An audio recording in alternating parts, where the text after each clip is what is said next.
The galaxy had endured centuries of fire and silence, worlds consumed in wars that were older than some civilizations themselves. Yet on Zareth Prime, in a chamber of silver arches and crystalline light, hope flickered for the first time in generations. Delegates from dozens of species gathered beneath banners heavy with history. They had not come to fight, but to end the fighting. The Peace Summit was supposed to be a turning point, and humanity, latecomers to the stars, was here to prove they deserved a place among them. I stood there as Earth's chosen voice, a diplomat named Daniel Reeve, the weight of nations pressing against my shoulders. Humanity was young, fragile compared to the titanic empires seated across from me, but we had endured too much to be dismissed. I told myself this was just another negotiation. Yet I could feel it. The air was brittle, like a glass pane ready to shatter. One wrong word and centuries of war would roar back to life. The Zareth Empire sat at the heart of the chamber, their monarch Queen Celera presiding with the dignity of a 1,000-year reign. Every movement of hers carried finality, every silence carried judgment. At her side was the youngest symbol of her dynasty, Princess Aelira. A child barely out of infancy, she sat on a raised seat draped in robes of deep crimson stitched with gold. Her enormous eyes glowed with curiosity, untroubled by the weight of the galaxy that pressed against all others. She was watched by attendants, her presence meant as a gesture of peace, proof that the future would be safeguarded. I barely noticed her at first. My focus was survival, political survival, for humanity. The chamber thrummed with arguments disguised as diplomacy. Species bickered over borders, reparations, rights to rebuild. Words like unity and justice clashed against centuries of resentment. I kept my voice measured, never showing weakness, reminding them all that humanity, though small, had bled alongside them when the war spilled too far. Each phrase I spoke felt like balancing on a blade's edge, but I believed progress was possible. The chamber was restless, but not lost. Then the air changed. The toddler beside the queen wriggled free from her attendants. No one moved to stop her. The hall was too consumed with debate, every delegate locked in arguments older than I was. I noticed her movement only when silence cracked through the noise of translators. Tiny footsteps echoed on the polished floor. The princess crossed the chamber, her robe trailing behind, her small hands steady with intent. I froze. Every eye followed her. Delegates stilled mid-sentence, translators clicked silent.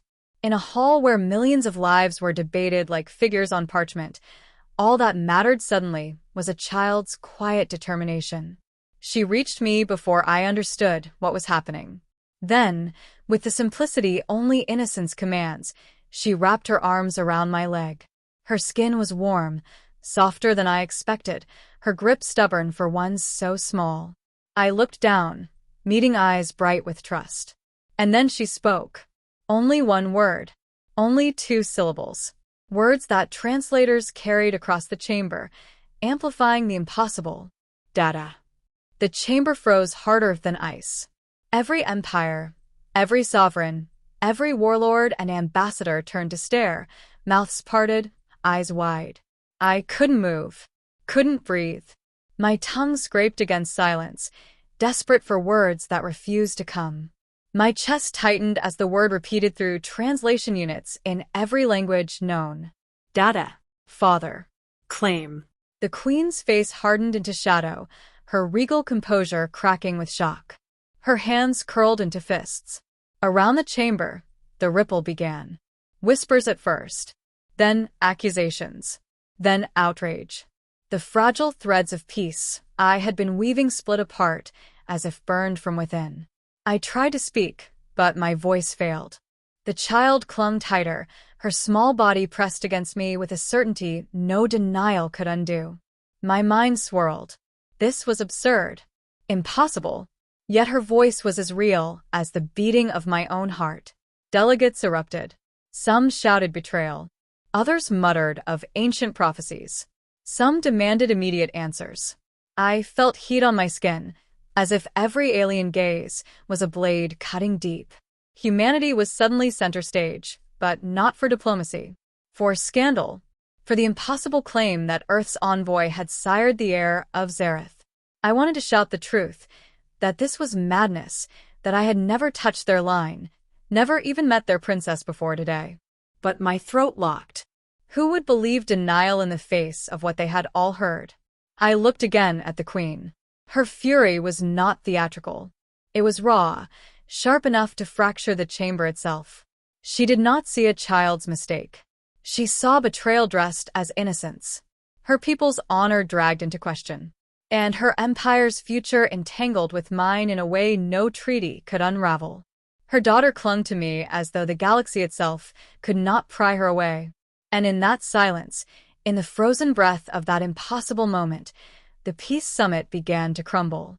The chamber did not return to order. It erupted instead. Voices clashed like weapons drawn, every delegate shouting at once, every translator spitting chaos into the air. What had been fragile unity broke into a storm of fury. Some demanded my immediate arrest, their words sharp with venom. Others muttered darkly about omens, claiming the universe had spoken through the child. The air carried not the scent of peace, but the stench of suspicion. I stood rooted, the princess clinging to my leg, as if her tiny grip anchored me in the midst of the storm. Queen Celera rose, her authority slicing through the noise, her voice cold enough to still even the angriest. She pointed at me as if I had brought a plague into her court. She demanded to know how her daughter could speak such words, demanded to know what had passed between a human and her bloodline. Her words dripped with contempt, with disbelief, with a fury that threatened to ignite war all over again. I answered the only way I could. I denied everything.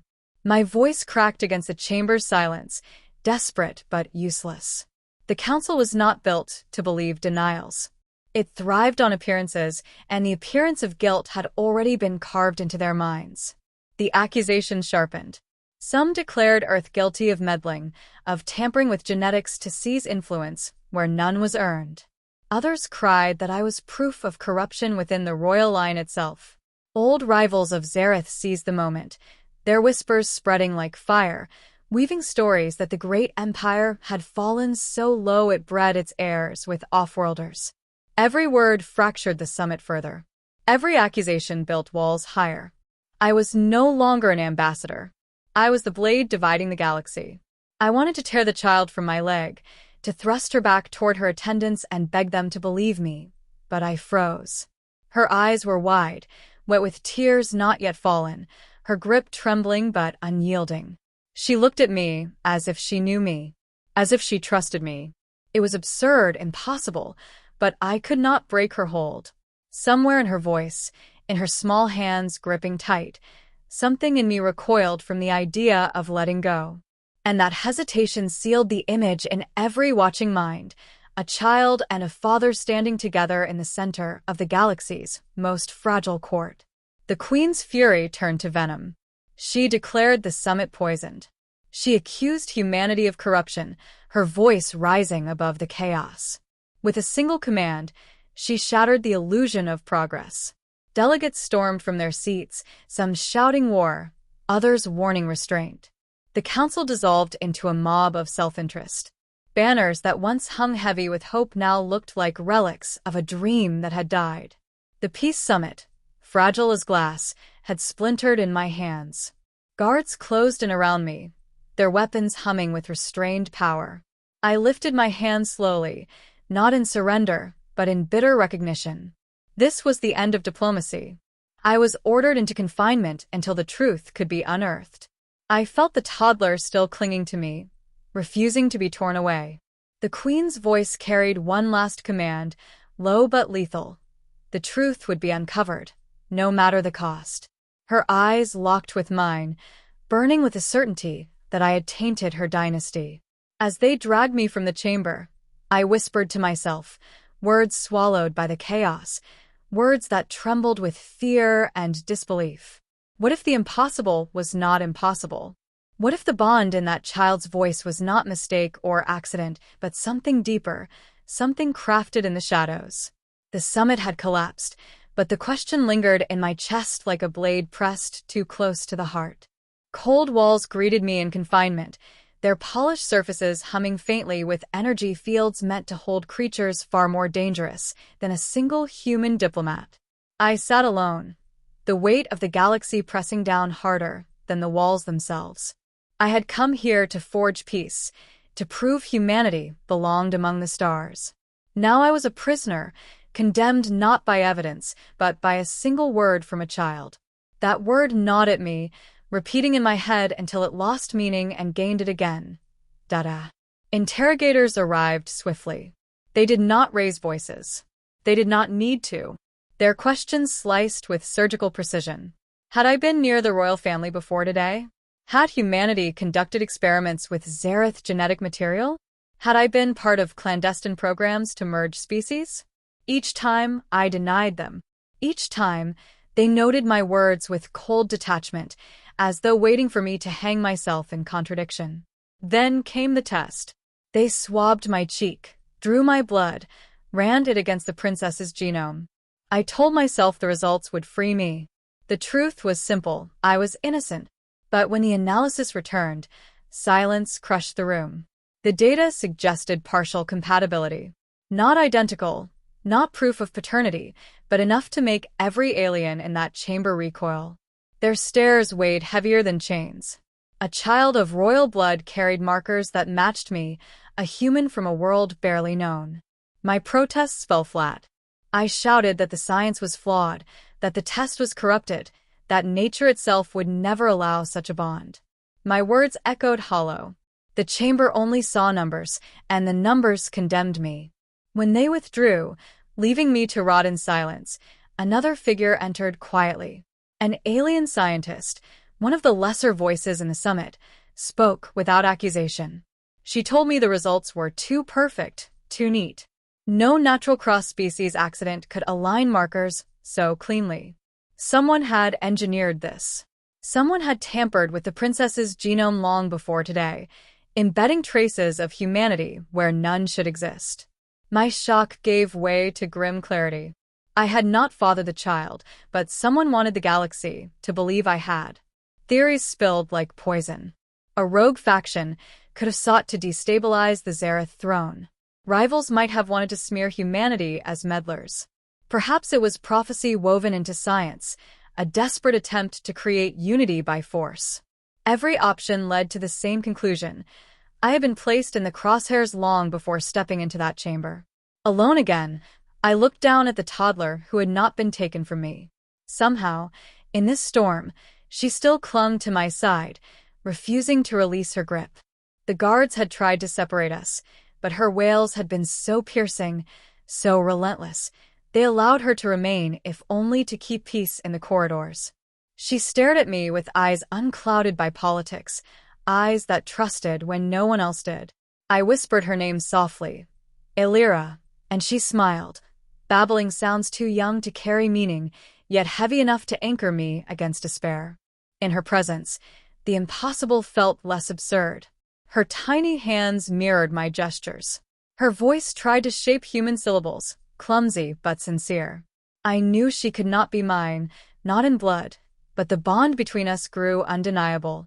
For the first time, I wondered if blood mattered less than choice. For the first time, I felt that maybe I was not merely defending myself, but defending her. Then the evidence arrived, slipped through whispers and quiet channels. Records of infiltration in the royal laboratories. Sequences overwritten, DNA grafted, stolen human material woven into the bloodline of Zareth royalty. The culprit unseen, the motive cloaked, but the sabotage undeniable. Elira had been made into a symbol long before she could walk, a living weapon to fracture the galaxy's fragile hope. The weight of it sank into me. I was not merely accused, I was bait, caught in a trap spun with threads of genetics and deceit. But as Elira's small fingers curled around mine, I realized what choice lay before me. I could wait for the truth to surface and hope mercy would follow, or I could seize it, uncover it, drag it into the light before the galaxy drowned in lies. I looked into her eyes and made my vow. Not as a diplomat, not as an accused, but as something far simpler. If they wanted me to stand accused as her father, then I would stand as her protector. Not because of the words she had spoken, but because in that single word she had given me something no treaty ever could, a reason to fight. The summit had collapsed, but I had not. And somewhere in the shadows of the galaxy, the hands that had forged this deception still moved. They wanted chaos. They wanted war. They wanted humanity blamed. I intended to give them none of it. What they had done was unforgivable. What I would do in response would be unforgettable. The council chamber filled again, not with hope but with suspicion sharp enough to cut. I was brought forward under guard, the child at my side once more, her small hand clutching mine as if she knew the storm we were about to walk into. Eyes from every corner of the galaxy fixed on me, some burning with rage, some glittering with curiosity, none with trust. I had been condemned in whispers for days, but now I would answer in open court. This time, I did not stand as a prisoner. I stood as a man holding the truth in my hands. The evidence spoke before I did. Records of stolen samples, trails of credits funneled through shadow markets, logs of infiltration buried in the royal laboratories of Zareth. A conspiracy older than the summit itself revealed itself line by line. Human DNA had been taken, not given, grafted into the bloodline of the princess before she was born. The result was not nature but design. And the design had a purpose: to destabilize the Empire, to break the summit, to point the galaxy's accusing finger at humanity. Delegates shouted as the facts unfolded. Rivals of Zareth cursed their own ignorance at being manipulated. Allies of Earth muttered apologies for doubting. The Queen's face, carved from stone, cracked as anger turned to something colder: betrayal. Her fury no longer pointed at me but at the unseen architects who had dared use her daughter as a weapon. For the first time since the summit began, silence fell not because of shock but because of truth. The council demanded punishment. Some cried for war against the faction behind the sabotage. Others urged secrecy, fearing the galaxy would unravel further if such treachery became public. I stood in the center, the child at my side, and felt the weight of their indecision pressing in from every angle. It would be easy to say nothing, to let them tear each other apart again. But Alira squeezed my hand, and in that small act, I found my voice. I told them I had no blood claim to her, but I would stand as her father, if that was what the galaxy demanded. I told them humanity does not abandon responsibility simply because it is inconvenient. That our strength does not lie in vast fleets or ancient empires, but in our stubborn refusal to walk away from those who place their trust in us. A child had chosen me, not through politics or deception, but through innocence. I would not betray that choice. The words rang out, simple, yet heavier than any weapon. Delegates who had looked at me with contempt now measured me differently. Some sneered still, unwilling to forgive, but others shifted in their seats, recognizing something rare. Humanity was small, yes. Fragile, yes. But humanity had offered what no empire had thought to offer. Not conquest, not manipulation, but protection. The Queen studied me longest. Her gaze was a storm I could not escape, her silence louder than any verdict. Finally she spoke, not as monarch but as mother. She declared that her daughter's voice could not be undone, and neither could the bond it had forged. She named me guardian in title if not in blood, bound not by law but by choice. The chamber gasped, some in outrage, some in awe. For the first time in history, the line of Zareth extended to humanity not by conquest, but by recognition. The summit did not end in treaties signed or borders redrawn. It ended in something stronger: the recognition that unity could not be forged solely through politics. It had to be forged in trust, in bonds deeper than ambition. I left the chamber not as prisoner nor as diplomat, but as a protector walking beside a child who had turned the galaxy on its head with a single word. Peace did not come easily after that day. It never does. But the summit's collapse did not mean failure. From its ashes came something harder to break than parchment agreements. Empires could deny papers, but they could not deny the sight of a child clinging to a human and the human refusing to let go. That image traveled faster than ships, faster than rumors, faster than fear. It became more powerful than lies.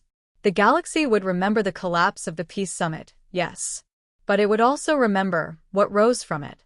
Not a treaty of fragile words, but a bond born of defiance and choice.